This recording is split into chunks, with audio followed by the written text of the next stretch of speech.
Amen. Let's go.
Sentez-vous dans la présence de Dieu. Inclinons nos têtes pour lui adorer encore. Nalingi moto moko akumba motu kubanda kotonda Nzambe. Kubanda kolobana Nzambe merci pour na tombo ya lelo. Nzambe asepela kitoko bana tonga lelo na se na bonzambe na ye. Recommandez ces moments entre tes saintes mains. Deux ou trois cantiques d'adoration et mes maillots en présence ensemble avant que mon thé attire les mamans à copan pour la mission. Nous allons le balayer pour l'ensemble.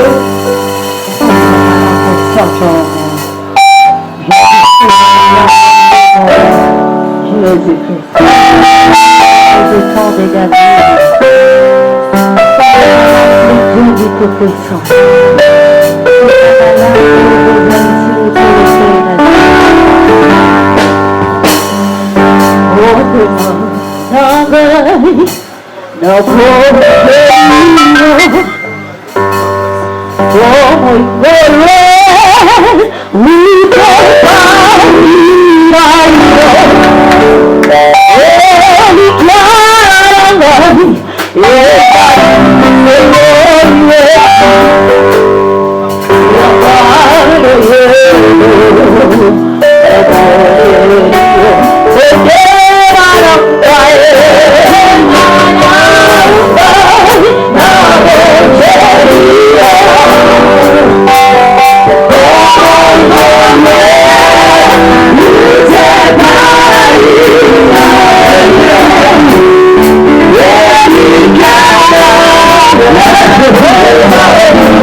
Dieu soit loué. Vraiment, nous sommes encore les plus heureux ce matin. Parce que je sais que Dieu va encore nous faire du bien. Cette semaine, nous étions vraiment grandement bénis. Alors nous allons clôturer ce matin. C'est pourquoi prépare-toi parce que Dieu va nous parler.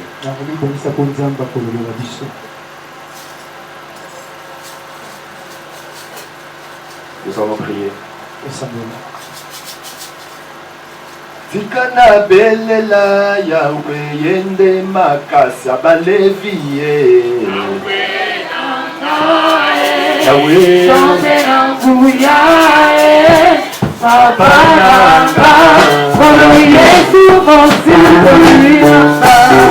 tikana belela Yahweh yende makasa balevie. Même si elle était couronnée, sa connaissance pouvait compléter Salomon. Parce que Salomon dira, ce qui est courbé, selon Salomon, cette femme s'était finie. Selon Salomon, cette femme était condamnée.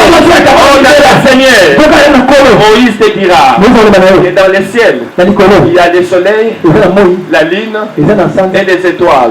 Mais Moïse ne va tout à tout le temps, quand Noé viendra, Noé dira aussi au monde, ce n'est pas seulement le soleil, ce n'est pas seulement les autres étoiles. Dans les ciels, il y a aussi l'arc-en-ciel. Alléluia. Il y a aussi l'arc-en-ciel. C'est pourquoi Salomon doit accepter. Salomon pouvait condamner cette femme. Ce qui est courbé. Jésus, il faut fuir les péchés. Il faut fuir l'impudicité. Il faut fuir les mensonges. C'est pas toi avec l'ancienne fille. Yesu azamisa sangisa te yaya yango somone loka mobala lokuta ata nga pene na zabo so babike kwa chéri nanga moza mobali mususu na utso kepa na pesoti na ndeni. Est-ce que je parle à quelqu'un? Est-ce que je parle à quelqu'un? Ce qui est courbé, Jésus peut le redresser. Le redressement, c'est ça la délivrance. Ce matin, Dieu a redressé ton étoile. Ce matin, Jésus-Christ a délivré ta vie. Dis merci à ton Seigneur. Prions au nom de Jésus.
Merci. Comme dans un moment, il y a installation, il y a école spirituelle de Jésus-Christ. Donc, c'est qu'il y a 4 écoles, il y a la classe. Amen. Donc, on a mercredi, on a prié à Abia, on a une école à Abia, nous avons 4 écoles. Pendant que nous avons un thème, on dit que nous avons une classe, Yesu ndaza promoteur, yepe directeur. Alléluia. Alléluia. La moto qui totel misa moto ya bien placé pour installer puis pour expliquer biso. La qui pour respect na ngolo ko la tata pasteur, tika totel ma photo même aye. Donc c'est que ce qui to ça qui cérémonie à lelo, aza pasteur azo kamba paroisse eza na commune na Makala.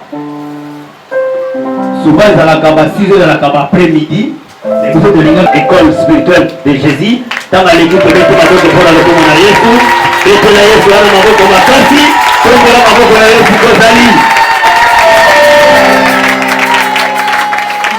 merci, je vous aime. Gros bisous à tout le monde. Il y a le bénédiction. Merci beaucoup. Dans sa parole, tout s'écrit. Dans sa parole, tout s'écrit. Dans sa parole, tout s'écrit.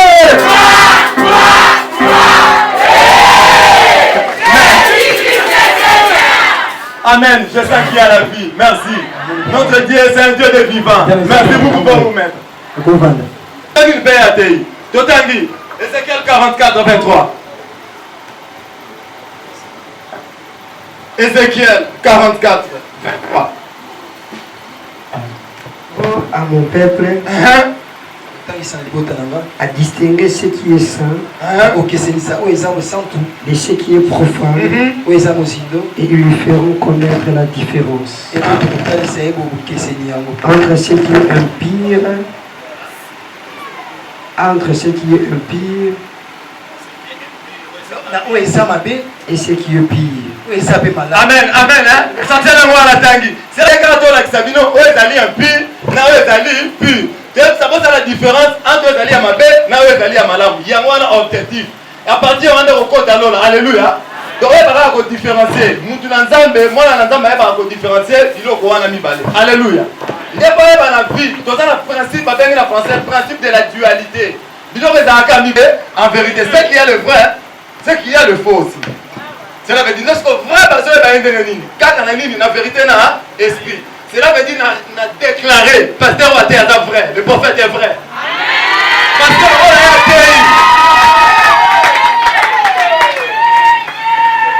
Waté.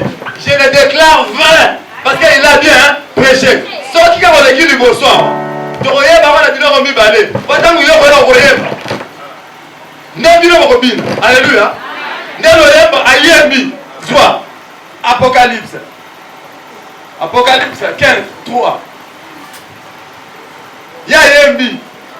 Est-ce que Yobini? Nazali coordonnateur et école spirituelle du Christ. Des écoles spirituelles du Christ, un des moments le dimanche, les alliés un peu particulier par rapport à dimanche Moussoussou. Des moments où on a libanda, la décoration, la bannière, cela veut dire que ça a dit Kamboumoko Songolo. Il Kambazali Boye. Et ça a dit que Moko Azali Congolais, le Kolanga Inayo, à ce qui vision Moko na poto. Azala Mboka, France, na Paris, comme on a évangéliste, Tomba Botulu, Ordon, Tombe Telaye Maboko. Il y a cette vision où l'école c'est le vision mondiale.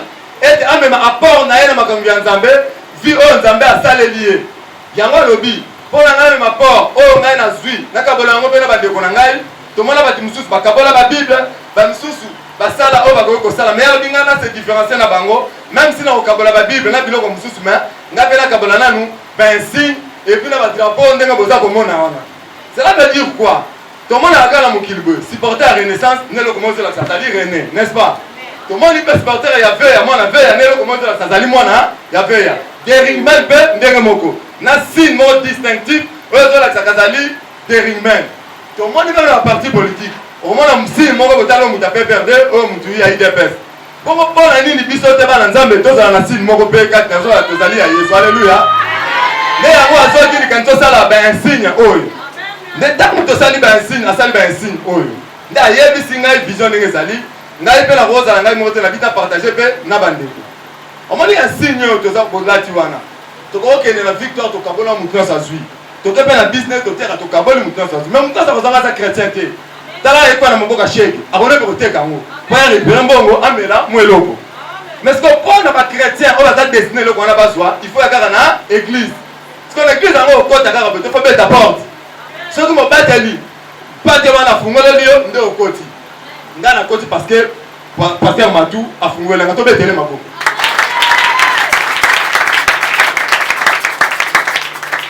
Yango lo la fungole ngai pe na koti. Ndi yango raison nga ya koya lelo. Bokomi ba membre, ba partenaire ya école spirituelle du Christ. Yango moni drapeau wana ba kolongola ba el banyer. Drapeau kotika. Pona ça ele moté bozala katina école spirituelle du Christ.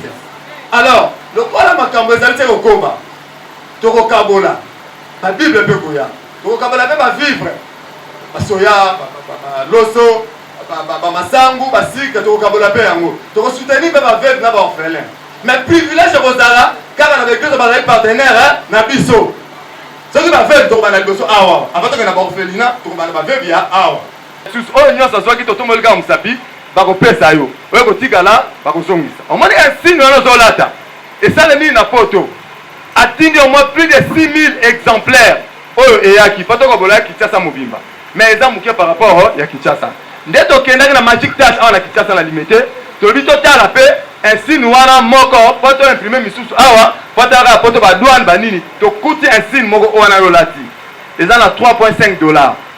Insigne wana moko oyo olati botala kaka eza na ndeko moko atiaki loboko na poche po yo olata voilà 7 000 en francs osomona nde sikoyo lokola tokokoba kaka boye omoni na vie paster alobi eloko moko olinga te kaka nyonso yalaka ofele alleluya nde ndenge toza kokende ekokoma na moma moko ya banotinda kaka ndambu biso mpe awa na sisi tosali nini tobakisi mpa tosoma mpona moninga mosusu mpe yalata alleluya omoni yolate eza bien engengisi yo yo mpe kosunga bokolo mosusu moninga mosusu asala nini alata mais yo kopesa 3.5 tokopesaka $1 po permettre ya bakisa tosoma mpe mpona bandeko mosusu basala nini balata mpa tokokende toza même attendu déjà na bamatadi mwana paster oyo bazali awa ekosalema bango mpe kuna kozala nini kaka tokende kokabolela bango ntango mpe tokokende epai ya baveuve na baorphelin yo yebake mwa contribution kopesa mpe ekosala nini esunga veuve wana na orphelin biso tozopesa po toinsite mpe banini makambo na nzambe basala nini bapesaka yo mpo ozala nini oparticipe na lipamboli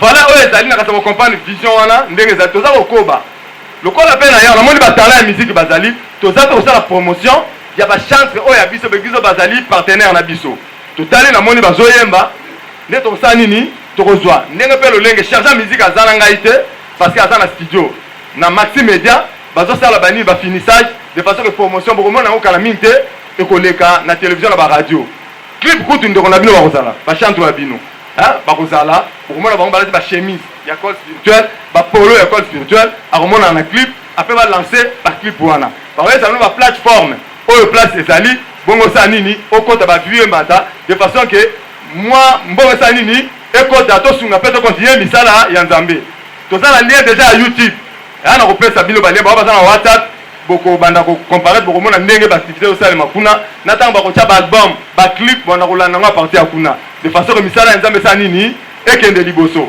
voilà un peu na ndenge ya mokuse oyo ezali essentiel eza na ye awa mbala liboso me ya suka te alleluya tokoya na banini mosusu na kozanga te koya bosi bokomi tokomi famille déjà avocat adefandaka client na ye jesu avocat na yesu akoya nani procédé avocat wana ozolo nani akoya procédé parce que pourquoi parce que Dieu est notre juge il est législateur il est aussi roi akanga toi pouvoir nyonso na maboko na ye mais ana mokili oza na séparation de pouvoir kabila pardon félix yamba kosala makambo ya assemblée nationale omona nde ape assemblée wana akokozala makambo ya conseil judiciaire te mais ye aza nyonso Dieu est notre législateur il est notre roi il est aussi notre juge tana mutu adimasa bo yesu avocat na yo procès na oyo okweya okolonga nyonso mais bato wana oyebi passer aloyo komo clair la différence entre libre na esclave la liberté c'est la meilleure vie babi mokutu akufa masakoloba nini nalingi kimia na mboka ya Zaïre atolei te c'est libre de faire ton choix ozali kolia mbongo nyonso kokenda na salaire yo moko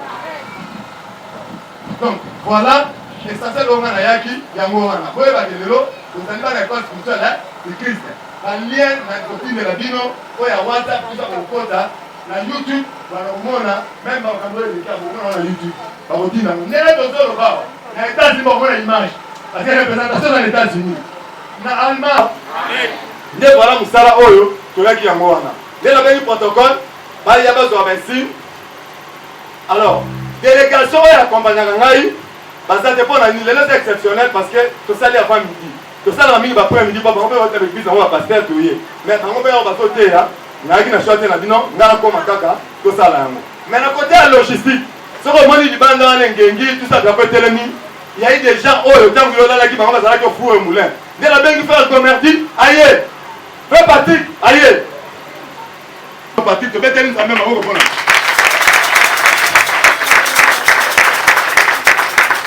merci bango baza chargé ya logistique baprécédaka biso avant makambo nyonso esalema balaki te apartir ya lobi basali to bakosala de façon que yo ozala à l'aise alléluia frère vous pouvez rentrer yango ezalaki imprimé mokie esilaki topesi na Magic Touch aza kosala oyo ya minene nde yango serviteur ala ya évangéliste ekoya na kotinda te parce que matoki basiti koimprime ye ayi oyo ezaka titre symbolique po bomonake boza déjà na école spirituelle de Christ nde na kobenga passer Ntingi aya na latisa ye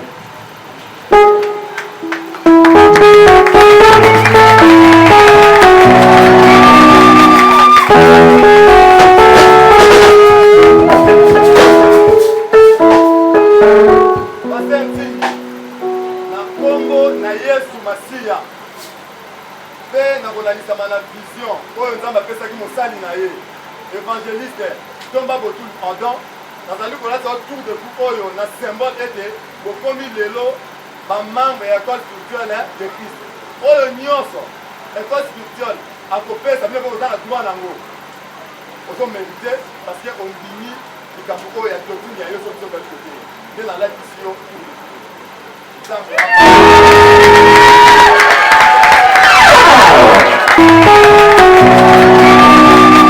voilà, on m'a dit la parole est trompeuse, hein?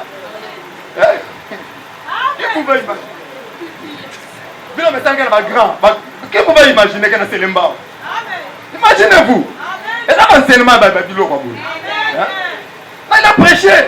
Et moi, Jimmy Shogar, Bimi Katina, Benir, Mouzeti là-bas, mais la dimension, ça lui a donné l'obaki. Il y a des dimensions, Nzambe. Vraiment, Nzamba Pambola. Vous comprenez pas où il y a. En tout cas, on a dit qu'il y a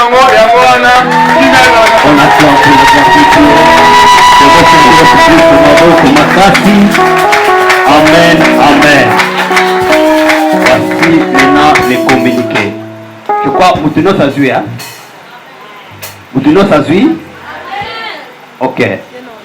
Nous sommes presque arrivés à la fin. Toujours passé dans l'accueil. Entre temps, les protocoles se préparent pour faire un petit travail à la hâte. Dès que je vais vous donner. Amen, amen.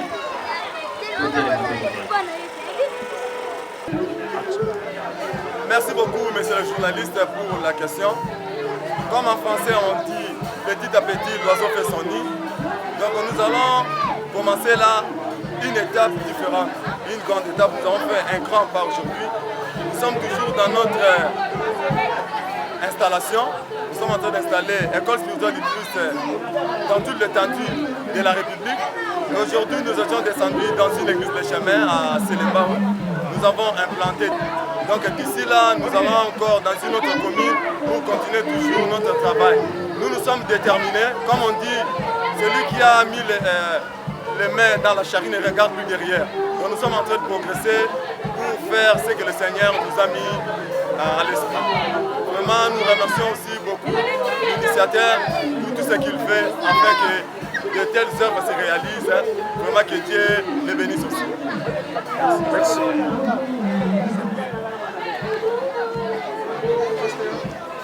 Oui, je suis dans la joie puisqu'aujourd'hui c'était le pasteur Félix.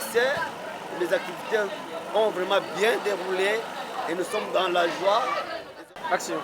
En tout cas, bonjour tout le monde. Dans un essai de Makassi, il y a pour passer cette interview afin qu'il y a pour atteindre l'opinion sur la Biso, na YouTube, et puis partout, il n'y a pas de message pour établir Jésus-Christ est Seigneur. Nous avons dit les autres dans l'installation de l'église, dans ce débat, il y a le chemin, nous avons dit, en tout cas, tout s'est bien passé, c'était vraiment bien. basali na nzambe kosala nzambe oyo ezalaka teke bato bazala na mposa kozwaka baofrande oyo ekende liboso mpe ke jésus christ azala vraiment célébré noue na manière mpe mosusu vraiment que dieu bénisse. Merci beaucoup.